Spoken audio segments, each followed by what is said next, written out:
অপরিকল্পিতভাবে গড়ে উঠছে দালান কোঠা। উঁচু উঁচু দালানের ভিড়ে আলো ও বাতাস সঠিকভাবে প্রবাহিত হচ্ছে না। নেই খেলার মাঠ। যত্রতত্র গড়ে উঠছে কলকারখানা, দূষিত হচ্ছে বায়ু। সব মিলিয়ে বসবাসের অযোগ্য হয়ে উঠছে রাজধানী Dhaka. Institute for planning and development IPD আয়োজিত এই সেমিনারে এমন তথ্যই জানান বক্তারা। এটি মানুষের বসবাসের ক্যারিং ক্যাপাসিটি, এটি যানবাহনের ক্যারিং ক্যাপাসিটি, এটি বিল্ডিং এর ক্যারিং ক্যাপাসিটি, এটি নগরের অন্যান্য সুযোগ সুবিধা দেওয়ার যে ক্যাপাসিটি আছে সেটি অতিক্রান্ত করেছে অনেক আগেই। এই সকল সমস্যা সমাধানে কয়েকটি প্রস্তাবনা তুলে ধরেন আইপিডি পরিচালক অধ্যাপক আদিল মোহাম্মদ খান।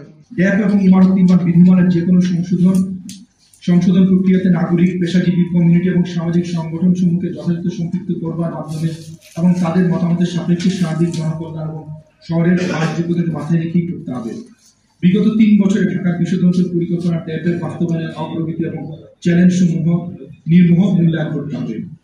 ড্যাবে এলাকা ভিত্তিক নাগরিক সুবিধাদি যথা স্কুল, হাসপাতাল, পার্ক, মাঠ প্রভৃতির যে প্রস্তাবনা দেওয়া আছে সেগুলোর বাস্তবায়নের জন্য রাজুক সিটি কর্পোরেশন সহ সরকারি সংস্থা সমূহকে অতি দ্রুত এলাকা ভিত্তিক কর্ম পরিকল্পনা তৈরি করে বাস্তবায়ন করতে হবে।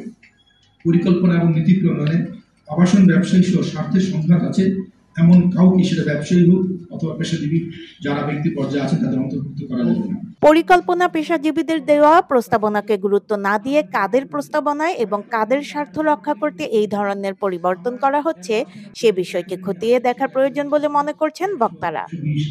সর্বোচ্চ হতে পারে যেটা হচ্ছে প্রতি বর্গ কিলোমিটারে 25 থেকে 30,000। ড্যাবের প্রস্তাবনায় এখন সংশোধনীতে আছে গ্রামীণ এলাকাতে জনঘনত্ব প্রতি একরে 200, যেটা স্কয়ার মিটার প্রতি বর্গ কিলোমিটারে 50,000। মানে গ্রামীণ এলাকায় প্রপোজ করেছে প্রতি বর্গ কিলোমিটারে 50,000। ফারহানা নেইলা, সারাবাংলা.net, ঢাকা। যেখানে মানুষ ব্যক্তিগত পর্যায়ে ছোট ছোট প্লটে ডেভেলপমেন্ট করে